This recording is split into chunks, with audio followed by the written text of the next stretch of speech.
Hello everyone. आज हम करेंगे 10th क्लास मैथमेटिक्स एक्सरसाइज 1.1 का second and third question. Second question की स्टेटमेंट देखिए, show that any positive odd integer is of the form 6q + 1 और 6q + 3 और 6q + 5 where q is some integer. हमें show करना है कि कोई भी पॉजिटिव ओड इंटीजर वो किस फॉर्म का हो सकता है, या तो 6q फॉर्म का होगा, 6q + 1 फॉर्म का होगा, या फिर 6q + 3 फॉर्म का होगा, या फिर 6q + 5 फॉर्म का होगा। और ये जो q है, ये q कोई इंटीजर है। इस q की जगह आप कुछ और वेरिएबल भी यूज़ कर सकते हो, like p, q, p, s, t, anyone what you want. तो हमें यहाँ पर शो करना है कोई भी पॉजिटिव ओड इंटीजर इन तीनों में से किसी ना किसी एक फॉर्म में डेफिनेटली एग्जिस्ट करेगा। ठीक है, पॉजिटिव आपको पता होगा, ठीक है, 0 से बड़ा होगा। एंड ओड का मीन्स क्या है, जो 2 से डिविजिबल नहीं होगा, लाइक 1, 3, 5, 7, 9, ये सब क्या है, ओड इंटीजर्स हैं, because these are not divisible by 2। Okay, तो हमें यहाँ पर शो करना है कोई भी पॉजिटिव ओड इंटीजर इन तीनों में से किसी ना किसी फॉर्म में एग्जिस्ट करेगा। तो चलिए स्टार्ट करते हैं। Solution, let A B any positive odd integer. A हमने कोई भी इन जनरल कोई भी हमने पॉजिटिव ओड इंटीजर लिया है and b is equals to 6। Now the question is why we take value of b is 6। तो यहाँ देखिए, आपको यहाँ पर क्या दिख रहा है, 6q 6q 6q। तो स्टेटमेंट में 6q है यहाँ पर, तो दैट्स वाई हमने यहाँ पर b की वैल्यू क्या ली है, 6, बिकॉज b हमारा क्या बनेगा, डिवाइजर। b की वैल्यू क्या लिया है हमने यहाँ पर 6। इनकेस यहाँ पर 3 होता तो हम 3 लेते, यहाँ पर 5 होता है तो हम 5 लेते, यहाँ पर 7 होता तो हम 7 लेते। तो यहाँ क्वेश्चन में क्या है, b की वैल्यू 6 है, दैट्स वाई हमने यहाँ पर वैल्यू b की क्या ले ली है, 6 ले ली है। तो then by Euclid's algorithm, Euclid's algorithm क्या कहता है कि अगर आप एक पॉजिटिव नंबर को दूसरे पॉजिटिव नंबर से डिवाइड करोगे, you will get some quotient and some remainder, जिसको हम इस फॉर्म में लिख सकते हैं। फॉर एग्जाम्पल, मैं 5 को 2 से डिवाइड करूँ, 2 2 ज़ा 4, सब्ट्रैक्शन करेंगे, हमारे पास रिमाइंडर कितना आया 1 एंड क्वोशिएंट कितना आया 2। तो जब भी हम दो नंबर्स को लेंगे और उन पर डिवीज़न एल्गोरिथम अप्लाई करते हैं तो हमें एक क्वोशिएंट और एक रिमाइंडर डेफिनेटली मिलता है। आइदर रिमाइंडर शुड बी 0 और नॉट 0, ठीक है, बट रिमाइंडर डेफिनेटली मिलेगा ज़रूर। वो 0 भी हो सकता है और 0 से बड़ा भी नंबर हो सकता है, इंटीजर। तो यहाँ पर देखिए, अब हमने दो नंबर कौन कौन से लिए थे, a और b, तो हमने इन पर यूक्लिड एल्गोरिथम अप्लाई किया, तो हम उसे इस फॉर्म में लिख सकते हैं, a is equals to B Q plus r। देखिए कैसे लिख सकते हैं, अभी हमने एग्जाम्पल लिया था 2 2 ज़ा 4, रिमाइंडर कितना आया 1 एंड क्वोशिएंट कितना है 2। तो यहाँ पर देखिए मैं 5 को कैसे लिख सकती हूँ, इन दोनों की प्रोडक्ट 2 × 2 प्लस रिमाइंडर 1। तो यहाँ पर जो 5 है वो हमारा a का काम कर रहा है, ये 2 b का काम कर रहा है, सेकंड वाला 2 q का काम कर रहा है, और ये 1 हमारा रिमाइंडर का काम कर रहा है।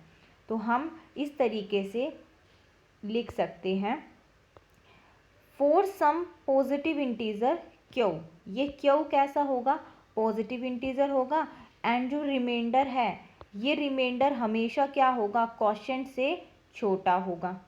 जिस नंबर से आप डिवाइड कर रहे हो उस नंबर से हमेशा क्या होगा, ये छोटा होगा। तो हमने क्वोशिएंट कितना लिया है, b की वैल्यू हम कितनी लिए हैं 6, तो रिमाइंडर क्या होगा 6 से छोटा होगा, और रिमाइंडर ऑलवेज नॉन नेगेटिव होता है। रिमाइंडर 0 हो सकता है या 0 से बड़ा कोई नंबर हो सकता है, लेकिन नेगेटिव कभी भी नहीं हो सकता, ठीक है। तो रिमाइंडर क्या होगा हमारे पास 0 से और 6 के बीच में रहेगा, ज़ीरो भी हो सकता है। तो पॉसिबल केसेस क्या बनेंगे रिमाइंडर के लिए?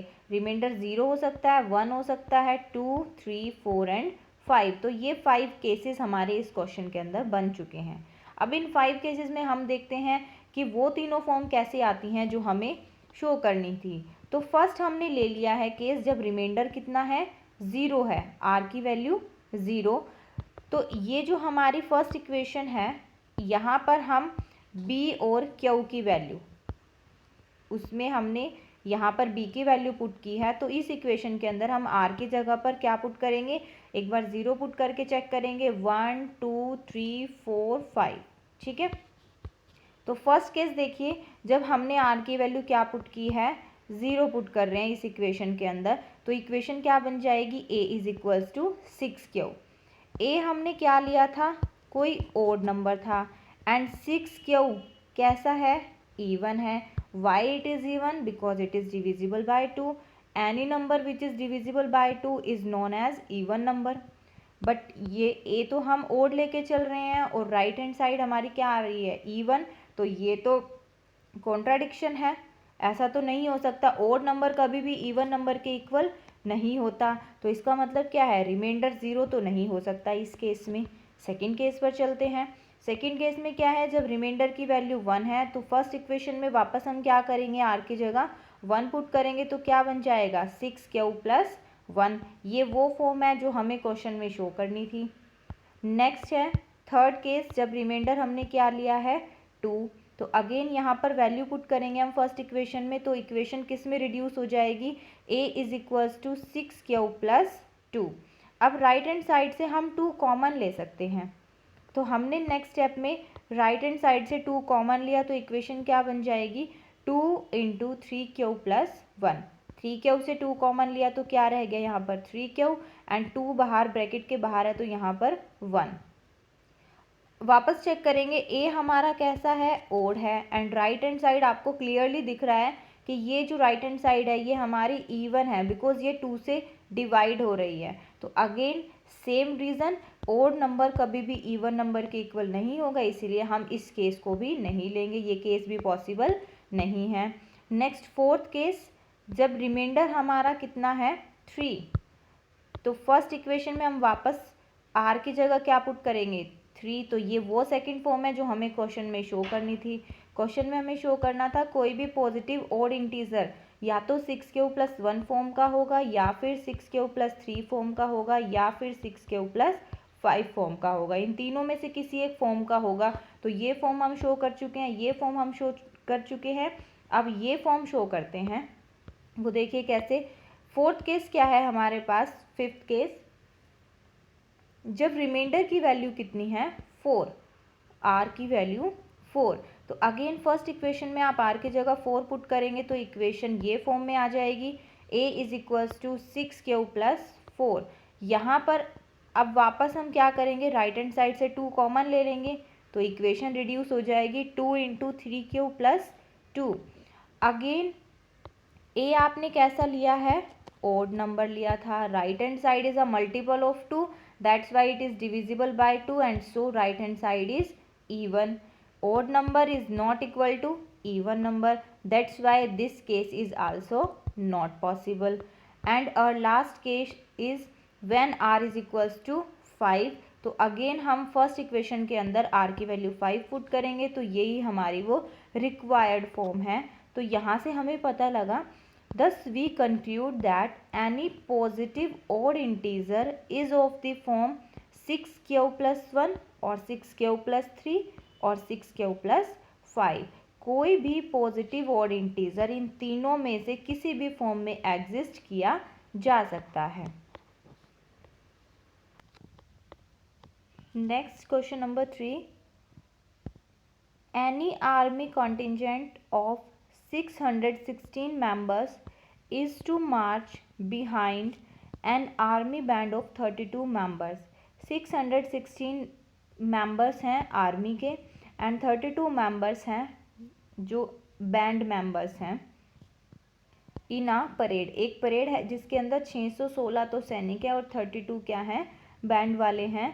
The two group are to march in the same number of the column. दो ग्रुप में डिवाइड करना है परेड करने के लिए, और दोनों ग्रुप्स के अंदर, दोनों कॉलम्स के अंदर जो नंबर ऑफ मेंबर्स होने चाहिए वो क्या होने चाहिए, सेम होने चाहिए।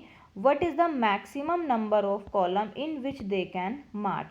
तो मैक्सिमम नंबर ऑफ कॉलम्स हमें बताने हैं, सेम कॉलम होने चाहिए, लाइक या तो दोनों तरफ 4 4 हो या दोनों तरफ 8 8 हो। तो हमें सेम कॉलम्स के अंदर, सेम लाइनों के अंदर हमें इन मेंबर्स को, इन बैंड मेंबर्स को डिस्ट्रीब्यूट करना है, और हमें बताना है what is the maximum number of column. ज़्यादा से ज़्यादा हम कितने कॉलम बना सकते हैं जिसके अंदर वो मार्च कर सकते हैं। ठीक है, तो जब भी मैक्सिमम नंबर्स की बात आती है तो हम फाइंड आउट करते हैं HCF, एंड जब भी मिनिमम नंबर की बात आती है हम फाइंड आउट करते हैं LCM। तो यहाँ पर मैक्सिमम नंबर बोला गया है, तो हम क्या फाइंड आउट करेंगे यहाँ पर, HCF ऑफ 616 एंड 32। HCF की फुल फॉर्म क्या है, HCF हाईएस्ट कॉमन फैक्टर। ठीक है, बड़े से बड़ा वो फैक्टर जो दोनों के पास हो। तो देखिए, as HCF of 616 and 32 will give the maximum number of column in which they can march. तो हमें इन दोनों नंबर्स का क्या फाइंड आउट करना है, HCF। तो HCF फाइंड आउट करने के लिए काफ़ी सारे तरीके हैं, लाइक प्राइम फैक्टराइजेशन है, हम यूक्लिड्स लेमा से भी HCF फाइंड आउट कर सकते हैं, एंड डिवीज़न मेथड से भी हम क्या कर सकते हैं, जो HCF है उसको फाइंड आउट कर सकते हैं। तो यहाँ पर हमने यूज़ किया है प्राइम फैक्टराइजेशन। 616 की प्राइम फैक्टराइजेशन की है, तो 616 की prime factorization will be 2 2 2 7 and 11। Simple division की है। ऐसे ही 32 की प्राइम फैक्टराइजेशन हमने की है, तो 2 कितनी बार आया, 5 बार। ठीक है, तो यहाँ पर देखिए 616 की जो प्राइम फैक्टराइजेशन है वो कितनी आई है हमारे पास, 3 टाइम 2, 1 टाइम 7, 1 टाइम 11, एंड 32 की 5 टाइम 2। जो HCF होता है वो हाईएस्ट कॉमन फैक्टर होता है। इनमें जो कॉमन नंबर्स है ना वो फाइंड आउट करना शुरू कीजिए। देखिए, एक पेयर ये है 2, अगेन एक पेयर ये है, फिर से 2, एक पेयर ये है 2।